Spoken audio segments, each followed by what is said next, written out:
All right, guys, in this video, we're going to talk a little bit more about TLC, and we've already kind of defined some definitions that's going on. We did that in the last lecture. We're doing that again.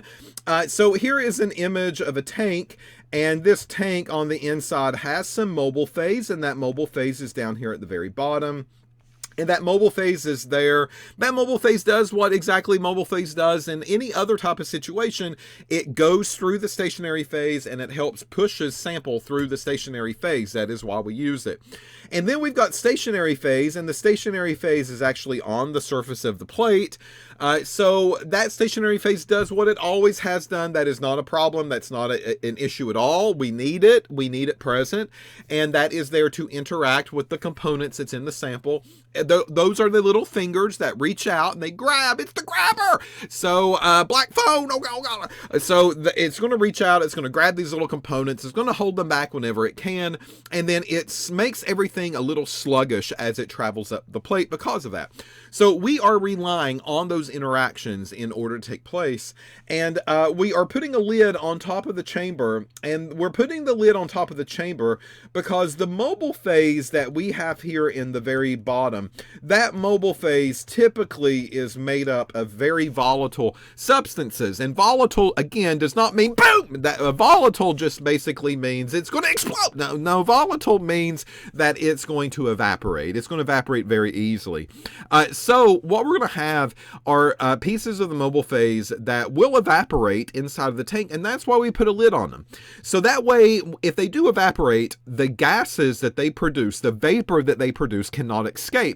Because if it does escape, then that mobile phase in the very beginning is now going to be totally different at the end of the development. So I've got to put a lid on it. I've got to make sure that I trap everything on the inside, so that way we don't slowly lose things over a course of time. All right, well, all of these little blue dots that you see in the image, oh God, oh look at how cute, oh how pretty. All of those little blue dots, that is what we are calling the gas. The gas phase. So the gas phase is something that's very unique to HPTLC and TLC analysis. And the reason is because that mobile phase is evaporating. We've already talked about that now. And that is filling up the chamber, and we don't want that gas to leave. So we put a lid on it, and the upper realms of that tank is going to be filled with a certain portion of the mobile phase that is volatile. Now, the mobile phases, you need to keep in mind, are very often mixes, and those mixes could have maybe just one component in them that will be very volatile, and the others won't be volatile. It might be something like water or acetic acid, something like that, right? But some of the mobile phases could be things like acetone that can evaporate quite easily, or methanol, or ethanol, or anything like that, that will be very volatile. It will release some gases, it will release some vapor, it goes into the upper realms of the chamber, and it just kind of hangs out up there. And I don't want it to leave, again, which is why we put a lid on it, but that gas phase is important. And the reason that I say that is because, folks, look at this. This gas phase is going to be interacting with the surface of the plates. So, depending what is there, it's actually coming in contact with that stationary phase on the plate, maybe way before the actual mobile phase reaches that point, and maybe way before the sample actually reaches to that point. So that gas phase has a very important role, and we don't quite see this in the other chromatography methods and processes that we'll talk about later in the course. So now is the time that we're going to have to give its justice. We're going to have to talk a little bit more about the gas phase and why this thing is so important, because I can't forget it. So TLC, does it have mobile phase? True. Does TLC have stationary phase? True. Does TLC have a gas phase? True. Okay, well, does HPLC have a gas phase? False. Does GC have a gas phase? Actually, it does not. That's not the way that we talk about it. So we're going to say false with that as well. Does ion chromatography have a gas phase? False. I mean, you know those questions are coming. So I'm kind of giving you that heads up already. All right. So a little bit of terminology here. The mobile phase does what mobile phase always does, and it helps dissolve the sample, and it helps push the sample through the stationary phase in some form or in some fashion. There are hundreds and hundreds of choices with mobile phases here, and different mixes that I can do adds to the complication of the mobile phases. So if you count the different percent compositions that I can have with my mobile phases, then there can be many thousands of different variations of mobile phase that I can use in HPTLC and TLC processes. Stationary phase does what it always has. It is a stationary phase. It stays put. It's the little sticky fingers that reach out and it grabs the components as it begins to travel through that stationary phase. And just like what we've been talking about up to this point, the stationary phase on TLC and HPTLC plates are mostly silica. And silica is SiO2. And SiO2 is polar.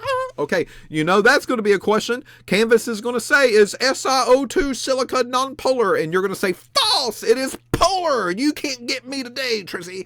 But the thing here is that you never want to touch it. You never want to scrape it off. You never want to damage it. So you should never be physically coming in contact with the silica that's on the surface of these plates. That is very, very important. If you do begin to scrape off and slush off all of the silica on the plates, then we've got an issue. And that issue is that you're damaging it, and things are not going to separate the appropriate way on the damaged plate because you got a little too hand happy with the plates. Oh, don't be a hand happy person. All right, next up is the gas phase. And the gas phase, the way that we're going to define it, it's the vapor that has filled the tank and saturated the TLC plate that contains the stationary phase. And it says often the mobile phase. All right, so the gas phase is the vapor, and that vapor sits in the upper realms of the tank. And that could be different than the mobile phase because not all of the mobile phase actually comes in contact or is very volatile. So it will not come in contact with the upper realms of the chamber because of that. And it says it's the TLC plate that contains the stationary phase. And then it's put here often the mobile phase. Not quite. All right. So I'm going to clear up this statement a little bit, but it's often coming from the mobile phase. That's where that gas phase is coming from. So the mobile phase is not the gas phase.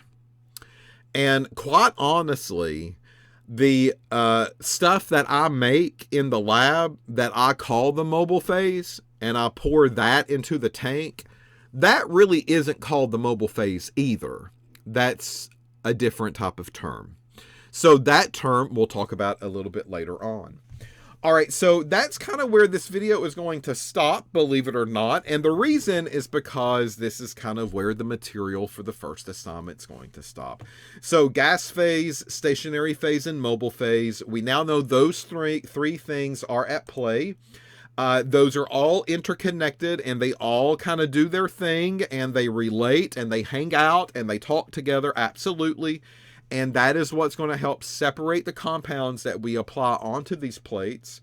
We talked about what TLC is used for, different purposes, different reasons of why we would run a plate in a laboratory environment. We talked about the positives and the negatives of TLC as a whole and how we can make this better. And then we talked a little bit about the HPTLC types of situations and why the instrumentation is getting more common and why it's really getting used heavily more now than ever so because we can actually do our job much, much better. All right. So that is an intro to thin layer chromatography. Just a couple of videos to get your feet wet.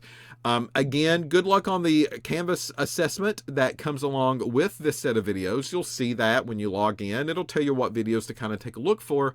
And don't let any of those Canvas questions trick you. So take your time, read the questions carefully, and then I'll see you in the next one when we talk about more of the stationary phase on the plate.